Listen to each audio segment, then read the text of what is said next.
2005 की है, जब सीबीआई हेडक्वार्टर है वहां पेश होने के लिए 3 बार 4 बार नोटिस भेजा गया, लेकिन डेरा का मुखिया जो है वो हाजिर नहीं हुआ सीबीआई के नोटिस पर। और अल्टीमेटली हेड ऑफिस की तरफ से रीजनल ऑफिस को ये संदेश भेजा गया कि आप वहां जाइए, सिरसा में जाइए और इंटेरोगेट करके इसको फाइल को कंप्लीट करके इसका काम निपटा दीजिए। ऑफिसर्स सिरसा में आ गए इन्वेस्टिगेशन के लिए, इंटेरोगेशन के लिए सिरसा में आए। यही हमारे बगल में पीडब्ल्यूडी गेस्ट हाउस है, यहाँ आकर के रुके। सिरसा के जो एसपी साहिबान, उनको सूचित किया गया कि हमें पुलिस फोर्स चाहिए, हम लोगों ने डेरा के अंदर जाना है और इंटरोगेट करना है डेरा के मुखिया को। तो उसी वक्त जब टीम आ रही थी तो कैसे डेरा सच्चा सौदा का पूरा सिस्टम घूमता है, किस तरीके से पंजाब के अंदर कांग्रेस की सरकार थी उस वक्त और पंजाब के सीएम के जो सलाहकार थे चहल साहब, वो भी यहाँ पहुँच जाते हैं। जो डेरा सच्चा सौदा के मुखिया के समधी थे जस्सी साहब, वो भी पहुँच जाते हैं यहीं पीडब्ल्यूडी गेस्ट हाउस के अंदर आकर के। सीबीआई के अधिकारियों के ऊपर दबाव बनाने की रणनीति शुरू होती है, घंटियां फोन के घनघनाने लगती हैं और दिल्ली तक फोन घूमने लगते हैं, दिल्ली से फोन वापस अधिकारियों के पास आने लगते हैं। आप लोग शर्तें रखी जाती हैं डेरा सच्चा सौदा की तरफ से कि आप इंटेरोगेशन के लिए जाएंगे लेकिन अपने वेपन अंदर लेकर के नहीं जाएंगे, आधे घंटे से ज़्यादा पूछताछ नहीं करेंगे।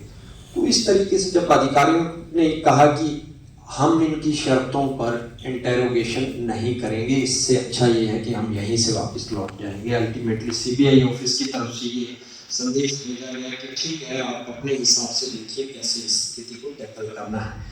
वो लोग गए अंदर, इंटेरोगेशन किया, लगभग 3 घंटे किया, अपने वेपन भी लेकर के अंदर गए, पुलिस फोर्स भी लेकर के अंदर गए, दबाव को दरकिनार कर दिया गया। मैं यहाँ ये बताना चाह रहा हूँ कि किस तरीके से सत्ता उस वक्त भी दबाव बना रही थी, कैसे ये लोग अपनी शर्तों पे इंटेरोगेशन चाहते थे लेकिन उसको दरकिनार किया। उसके बाद इन्वेस्टिगेशन कंप्लीट हुआ 2007 में, 31 जुलाई 2007 को सीबीआई ने अपना चार्जशीट फाइल कर दिया, जिसमें डेरा के मुखिया को गुमनाम चिट्ठी के मामले में, पत्रकार छत्रपति की हत्या के मामले में और रंजीत की हत्या के मामले में, तीनों मामलों में इंटेंगल किया गया मुख्य आरोपी के तौर पर, साजिशकर्ता के तौर पर, और चार्जशीट फाइल कर दिया गया। उसके बाद शुरू होती है कानूनी लड़ाई। कानूनी लड़ाई के अंदर डेरा सच्चा सौदा के मुखिया ने अपनी फेवर में बहुत सारे हथकंडे अपनाए, किस तरीके से चीजों को इस्तेमाल किया गया। चलो वो अलग बात है कि उसने वकीलों की एक लंबी चौड़ी फौज खड़ी की, वो उसके पास एक साधन संपन्न व्यक्ति था, खड़ा कर सकता है, उसको कोई रुकावट नहीं है। ट्रायल जब शुरू होता है अंबाला के अंदर सीबीआई, ये तो कम ही सही, यही बहुत है कि हम निशानें जला के चले। तो ये थे अंशु छत्रपति जो न्याय व्यवस्था के तक सच को हमारे सामने ला रहे थे, क्या हो रहा है, क्या दिख रहा है, क्या दिखाया जा रहा है, वास्तव में हो क्या रहा है। अब हम छत्रपति सम्मान प्रक्रिया की ओर बढ़ते हैं। तो मैं निवेदन करना चाहूँगा अनीश जी से, सुजीत सेठी जी से और भाटिया जी से, कृपया वो मंच पर आए। यदि सुरेश बर्नवाल पहुँच चुकी हो तो वह भी आज इस संवाद के साथ ही हम इस और हमारी संवेदनाएं उमड़ पड़ती हैं और उसके बाद में हमें जो बोलना होता है तो हमारी पूरी जो चीज़ें हैं वो कड़मकड़ हो जाती हैं सर। और इनका संघर्ष इतना लंबा है, जितनी चीज़ें इन्होंने यहाँ पे रखी तो रंजय सर ने खड़े होकर इनका अभिवादन किया। ये संघर्ष बताता है कि यहाँ जो आयोजन हो रहा है वो कितनी अजीम शख्सियत है, उसके बाद उनका कितना लंबा संघर्ष था जिनको अंशु ने हैंडल किया।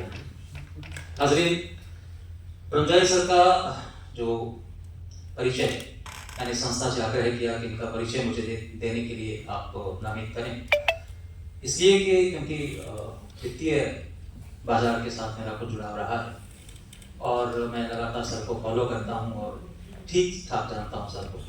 सर के बहुत सारे वीडियोस, सर के बहुत सारे इंटरव्यूज, सर की बहुत सारी चीज़ें, सर की बहुत सारी बुक्स मेरे आगे से निकलती रही हैं। और क्योंकि वित्तीय बाजार के साथ इनका ज़्यादा कनेक्शन रहा है, अडानी को लेके इनके जो एक्सपोजर रहे हैं। आक्रामक प्रचार प्रसार के जरिए तमाम अराजकताओं, अनैतिकताओं और कुरूपताओं पर सुनहरी आवरण डालकर लोगों की आंखों को चौंधिया देने वाली व्यवस्था अपने मूल चरित्र में कितनी अमानवीय और जन विरोधी होती है, परंजॉय गुहा ठाकुरता बहुत अच्छी तरह से जानते और समझते हैं। परंजॉय गुहा ठाकुरता एक ऐसे पत्रकार हैं जिनकी दृष्टि पैनी है और दृष्टिकोण जन सापेक्ष। देश के सर्वाधिक प्रतिष्ठित शैक्षणिक संस्थानों में पढ़ाते हुए परंजॉय अधिकाधिक संवेदनशील तथा तार्किक होते गए हैं। अर्थव्यवस्था तथा राजनीति के स्वार्थपरक अंतर संबंध को तार तार करने में सक्षम परंजॉय ने विभिन्न प्रतिष्ठित पत्रकारिता संस्थानों में काम करते हुए पत्रकारिता के धर्म को पूरी ईमानदारी से निभाया है और बार बार सुनहरी आवरण को हटाकर षड्यंत्रकारी ताकतों का असली चेहरा बेनकाब किया है। उनकी असंख्य पुस्तकों तथा विभिन्न पटलों पर लिखे खोजपरक लेखों ने नागरिकों को निरंतर झिंझोड़ा है, जागरूक किया है तथा जिम्मेदार संपादक रामचंद्र छत्रपति शब्दों की उस सामर्थ्य से परिचित थे जो शोषण के दुर्ग को हिला सकती है। वे मानते थे कि मानवता विरोधी षड्यंत्रों में शामिल मठों, गढ़ों, संस्थानों और व्यक्तित्वों के असली चेहरों को समाज के सामने लाना ही पत्रकारिता का धर्म है। पत्रकारिता के इसी धर्म को निभाते हुए वे शहीद हुए।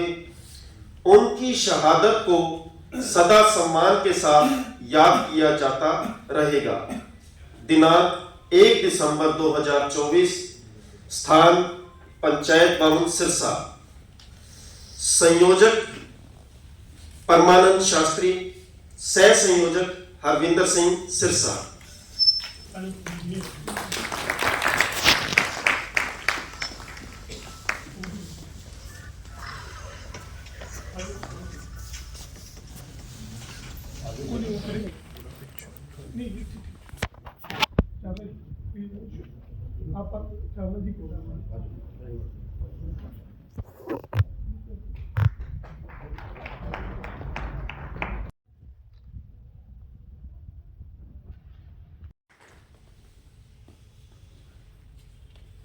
शास्त्री जी, हमारे अंशुल चतुर्वेदी जी और प्रोफेसर हरविंदर सिंह जी, आप सबको मैं धन्यवाद देना चाहता हूँ। और सबसे ज़्यादा मैं धन्यवाद देना चाहता हूँ हमारे सामने जो सबसे साहसी जो व्यक्ति है, तो अंशुल जी, और जिस तरह से उन्होंने 22 साल लड़ रहे हैं, तो मैं उनको तारीफ कर देता हूँ। वीरेंद्र भाटिया जी और सुशील पुरी जी इतना तारीफ मेरे को किया, मेरा लग रहा है लोगों का नज़र लग जाएगा। तो वैसे मैं कहना चाहता हूँ कि एक किताब आए हैं, अंग्रेजी में आए हैं, ये अनुराग त्रिपाठी जी का एक किताब है। ये 10 साल किताब के ऊपर काम करने के बाद पेंगुइन इन्होंने प्रकाश किया। मेरा उम्मीद है मैं उनसे बात करूँगा, और अगर ये हिंदी और पंजाबी में आ सकते हैं तो ये बहुत अच्छा होगा। और आप सबके सामने मैं एक वादा करता हूँ, इस जो हुआ है पिछले 22 साल, एक डॉक्यूमेंट्री फिल्म वित्त चित्र बनाने के लिए मैं आपको मदद करने के लिए तैयार हूँ। और इसका प्रयोजन और जिस तरह से हम ये अगर YouTube में अगर हम डाल सकते हैं, और ज़्यादा लोग भारत वर्ष के अलग अलग जगह के लोग को भी मालूम पड़ेगा कि क्या हुआ पिछले 22 साल में। और ये हम चाहेंगे हिंदी, अंग्रेजी, अलग अलग भाषा में जितने लोग के पास हम इसको ये दिखा सकेंगे, तो मैं बहुत खुश हूँगा अगर ये आपका मदद के साथ अगर हमें कर सकता हूँ। माननीय विधायक यहाँ का चरखी दादरी से भारतीय जनता पार्टी के विधायक सुनील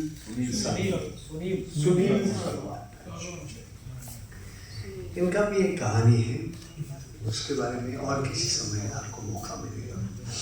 मैं कोशिश करूंगा कि 20-25 मिनट में मैं 3 विषय के ऊपर कहना चाहता हूँ। भारतवर्ष का राजनीति, भारतवर्ष का अर्थव्यवस्था, संक्षेप में, अति संक्षेप में, क्योंकि आप समझते हैं सब कुछ हम सिर्फ प्रस्ताव पास करके उनके साथ एकजुटता और या विरोध दर्ज करवाना चाहते हैं।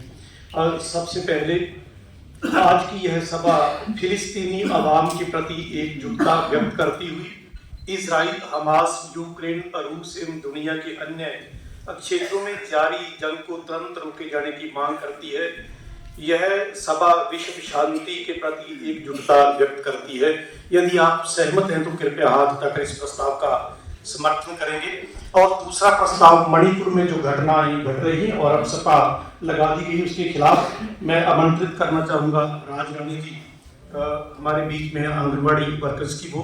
और तीसरा प्रस्ताव NEP 2020 के खिलाफ वो हमारे डॉक्टर वीर सिंह जी रखेंगे।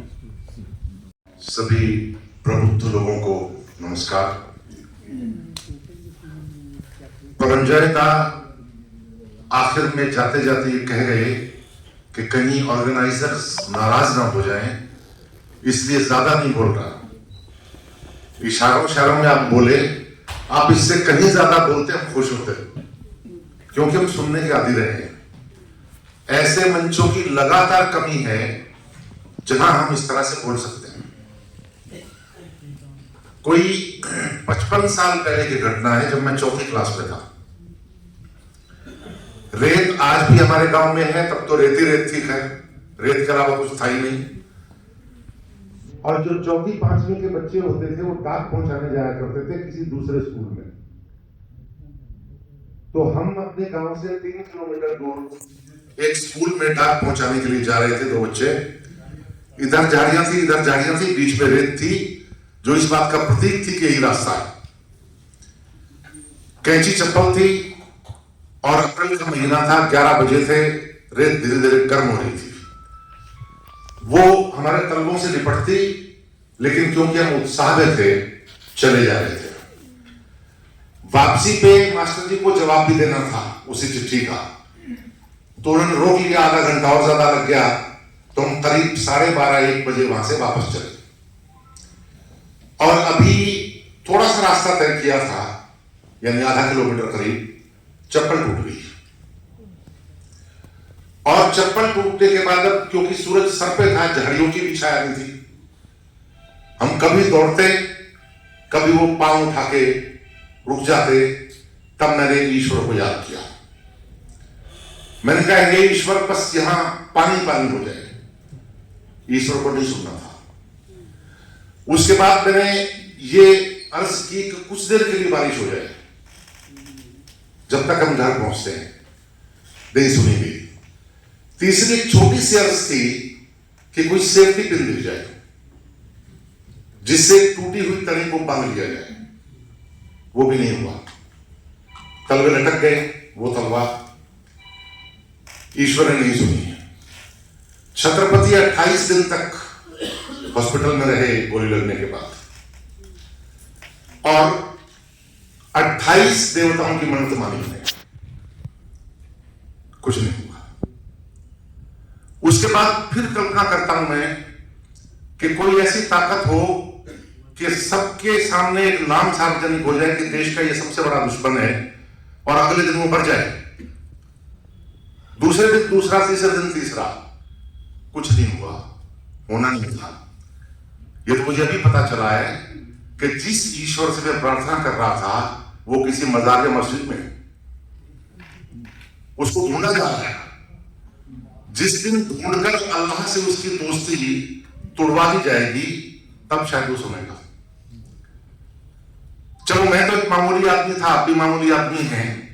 ये जो धर्मगुरु हैं ये तो ईश्वर से मिले हुए होते हैं, लोगों की चिट्ठियां पढ़ते हैं, लिखते हैं।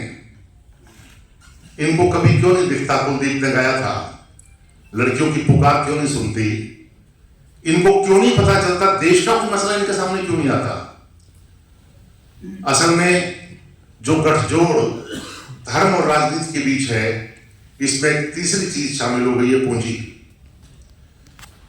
पूंजी, राजनीति और धर्म, ये इतना खतरनाक कॉकटेल है कि जो पिएगा नुकसान हुए बिना रह नहीं सकता।